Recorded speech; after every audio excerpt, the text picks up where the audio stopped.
Welcome sa DRS 2.0. Fresh at nagbabagang happenings bang hanap mo? Mga padabarkads man yan o mga trending topics? Pwes, sagutin natin yan. Kaya naman isubscribe nyo na ang ating channel para sa mga nagbabagang balita everyday. Welcome back again sa ating YouTube channel mga Kadabarkads, and for today's video, ang pag-uusapan natin ay tungkol sa mga importanteng kaganapan sa loob at sa labas ng Itbulaga. So ngayong araw nga po, ginugunita natin si Dr. Jose Rizal, isang bayani na nanindigan para sa edukasyon, integridad at tunay na pagmamahal po sa bayan. At yan po ipinaalala ni Tito Soto sa lahat. Sabi niya nga dito, ang kabataan ang pag-asa ng bayan. Samantalang kanina naman po isang napakasayang pananghalian na naman na may konting iyakan ang natunghayan natin kanina sa replay po ng Itbulaga. Ito po yung grand finals ng mga clones natin na kung saan talaga naman pong pinaiyak ang mga judges natin ni Rowell Carino. Lalo na po si Miss Dulce na idol, si Matt Monroe, kaya na-amaze talaga siya nang marinig niya po ang boses ni Rowell Carino na para bang bumabalik sila or tayo sa kahapon na talaga namang nagpa-flashback lahat. Kaya sinong hindi maiiyak at makaka-relate dito. At kahit na replay lamang po ang Itbulaga ngayong araw, talaga namang binabalik-balikan at patuloy itong pinapanood ng mga Dabarkads natin. Samantalang si Dabarkads Alan K naman po, sa mga naghahanap at nakakamiss sa kanya, okay na po siya mga Kadabarkads. Katunayan po niyan, meron po siyang bagong announcement para po yan sa Quezon City Countdown to 2026 na kung saan ay kabilang nga po dito si Alan K. Bilang host, kasama niya po si Super Tekla, Donita Nose, Pokwang, Uma, and syempre si Camille andito rin po mga Kadabarkads. December 31 yan, 2025, 4 p.m. Quezon Memorial Circle. Pre-admission, makakasama natin ang bandang Kamegazee, The Itchy Worms, Glock 9, andyan din po ang Street Boys, Mayonnaise, Soft Dish, Dilaw, and syempre andyan din si Mike Yavet, Angeline Quinto, and si Reese Lansangan. And syempre, present din ang Lola Amor. So, December 31 yan, 4 p.m. Quezon Memorial Circle. Samantalang pag-usapan naman natin itong pinadalang regalo po ni Boss Joey De Leon at ni Ma'am Eileen sa mga SQ natin. Isang artificial plant na kung saan ay nakakadagdag aesthetic sa loob ng ating tahanan. Alam ko si Boss Joey at Ma'am Eileen na mahilig mag-decorate sa SQ Jean, kaya ito ang napili marahil nila na iregalo o ibigay kay SQ Jean. Ayon nga po kay SQ Jean, ako naman po ang magpapasalamat. Thank you po sa regalong ito, Boss Joey and Miss Eileen. Tunay nga namang napaka-generous ni Boss Joey, Miss Eileen, and syempre ng iba pang mga Dabarkads natin. Nag-share sila ng mga regalo, blessings sa mga Dabarkads natin. Samantalang next topic naman tayo, pag-usapan natin mga Kadabarkads, ang tungkol naman dito sa pag-alma po ng manager ng dalawang Dabarkads natin dahil po sa pangyayaring ito. Meron kasing pinost itong parody account sa X mga Kadabarkads na kung saan sila na po talaga yung nagmamando, nagmamaalam na ito daw yung pagkakasunod-sunod na mga kinita ng entry ng Metro Manila Film Festival.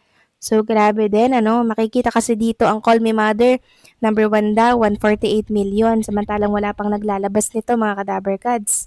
Tapos, etong sumunod yung number 2, SRR Evil Origins, 93 million at marami pa pong iba. So, wala pang naglalabas po ng official na kinita ng mga entry, mga Kadabarkads, kundi yung first gross pa lang po yung inilabas na kung saan malapit-lapit na po sa 50 million ang kinita ng Call Me Mother. Oo, nangunguna yon. Pero the rest kasi mga Kadabarkads, walang nakakapagsabi.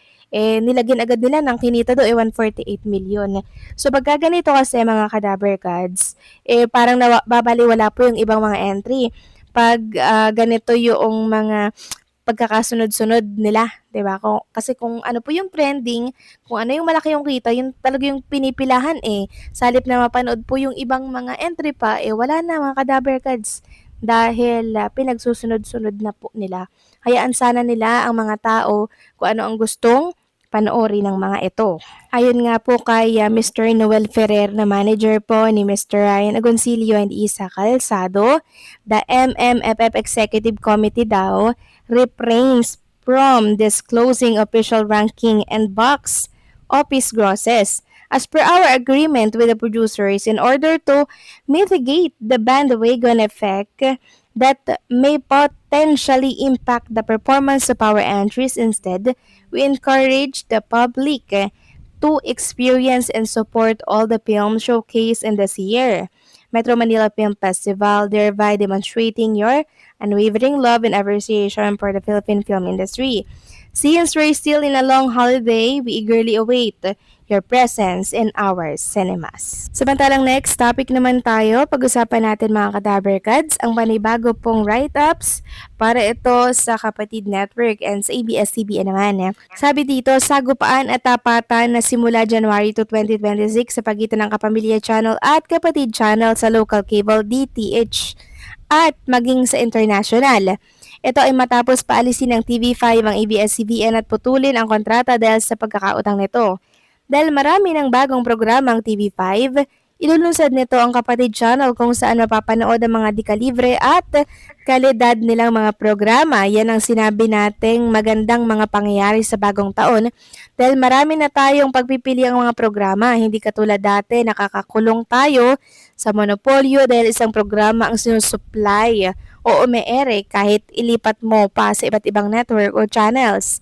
Dapat talaga i-regulate na yan ng National Telecommunication Commission na one program per network policy at hindi yung sapilitang simulcast sa iba't ibang network para naman mabigyan din ng kaukulang pagkakataon ang ibang producers na makapasok at ma-broadcast ang kanilang mga programa at dahil dyan mas marami tayong choices. Magandang ginawa ng pamunuan ng Media Quest sa TV5 kaugnay sa Kapatid Channel dahil dagdag option ito sa ating mapapanood sa darating na 2026.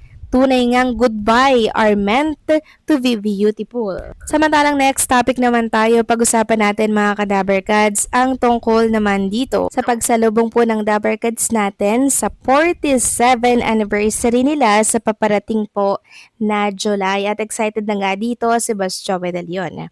Sabi dito, here's an Itbulaga 47-year tea. Bakit in reverse? Kasi it's nice and it feels good to look back, so filled with beautiful and fun memories, lalo na ganong katagal. Thank you all. The 4 looks like relaxed legs, naka-4, kung baga, and the 7 an arms flex parang strength and power showing muscles, kumbaga. So excited na po si Boss Joey De Leon, sumalubong ng 47 anniversary. And alam naman natin mga Kadaberkads na pagdating po ng 50 years anniversary ng Itbulaga, po pwede pong magpahinga na ang TBJ, ang haligi po ng Itbulaga dahil alam naman natin na hindi po sila bumabata dahil sila rin po ay kinakailangan pong magpahinga. Sabi nga nila dati mga Kadaberkads, diba, inaantay lang nila mag 50 years ang Itbulaga. Tsaka sila magre-resign at ipapaubaya na po ang Itbulaga sa mga panibagong henerasyon naman po na magmamana ng naturang programa. Pero hindi po mawawala ang TBJ. Sisilip at sisilip pa rin po yan sa programang Itbulaga. So anong masasabi nyo dito mga Kadaberkads? Please comment down below and syempre don't forget to like, share, comment, and subscribe.